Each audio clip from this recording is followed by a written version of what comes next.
Hello everyone, this is Remlies from 40k Theories, and welcome to the August 2025 edition of the Patreon Q&A sessions. As always, if you would like your questions answered, then click the link in the video description below and help support the channel by becoming a patron. Now, let's jump into the questions. Brandon A asks, where does it say that Gork and Mork beat up the Nightbringer Catan, making the orcs unafraid of death?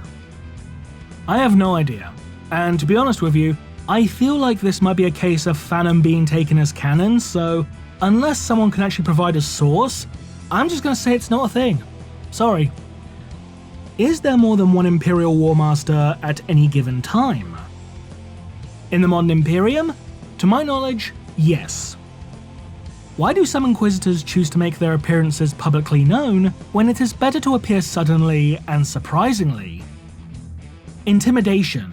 If people know you're an Inquisitor off the bat, they will not fuck with you, nor will they attempt to fuck with you.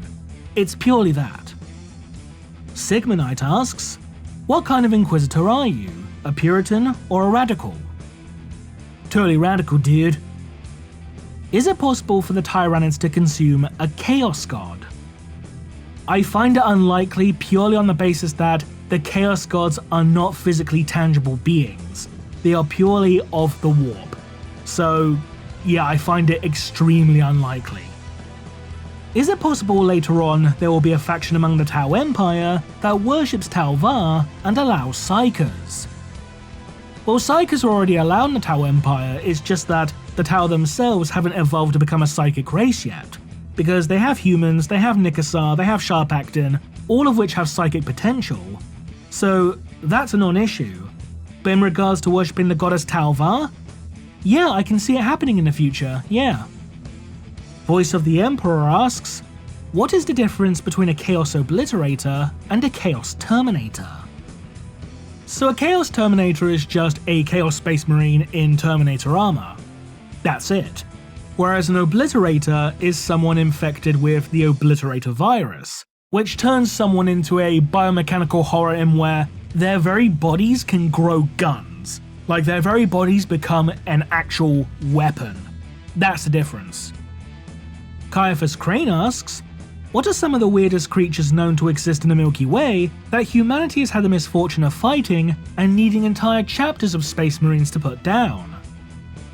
Well, you could argue the Hrud, because any species that, can affect the very fabric of time and space just from their presence alone, that's pretty weird, but if we're talking weird, then probably the Umbra, because they're like a species of balls.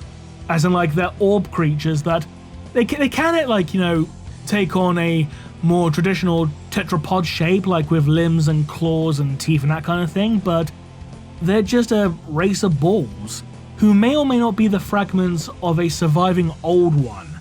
Because, yeah, there's a whole bunch of weirdness to them, so look up the Umbra. I remember hearing somewhere that Alanius and Big E were together at the Tower of Babel, and Big E tried to take a book with Annuncia, and Pius spoke a word of Annuncia and blasted the tower to ruin. What book was that?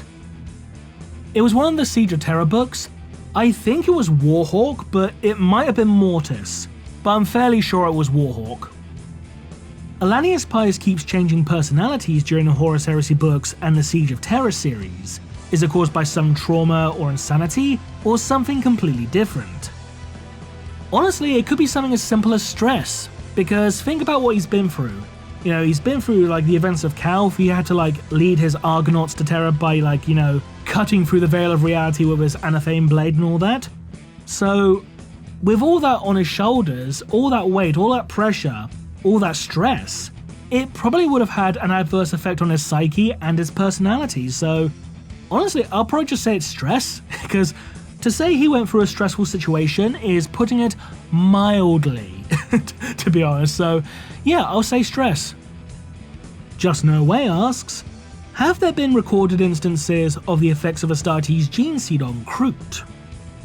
I think it may have been mentioned in Blades of Damocles, but it has been many years since I read that book, so I could be misremembering, but I think it was mentioned in that.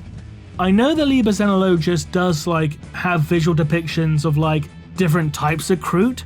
Like you got one with wings, one covered in spikes, and one that's like built like a brick shit house. Like he's absolutely massive, like, you know, full on massive unit. Like think full on Dave Bautista kind of massive unit. I think that one was supposed to be like the effects of like orc DNA on Kroot physiology, so if I had to guess, it would probably be something like that. And finally, that guy asks, if Jagatai can't return from the webway, do you think he'd also be a reluctant ally to the Inari, or would he remain set in his pre-webway ways? If Jagatai met up with Guilliman, he could probably be convinced to become an ally of the Inari because Guilliman could be like, none of these guys resurrected me, they're cool, I can vouch for them. But if he doesn't meet up with Guilliman, then, you know, all bets are off really, because, you know, can't hate those damn knife ears, you know, oh, those damn knife ears, kill them, you know, let me dad sort them out, that kind of thing. I don't know why I went Australian for a split second, fucking hell. But in all honesty, I think it does depend on whether or not he meets up with Guilliman first, because if he meets up with Guilliman, yes. If not, no. That's my view anyway, so, I mean, I could be wrong, we might find out when he comes back, because let's be honest, Games Workshop's bound to bring him back at some point because they love bringing their Primax back. I fucking hate it. Stop it, please, you bastards. But anyway, short answer, it depends. And that concludes this edition of the Patreon Q&A sessions.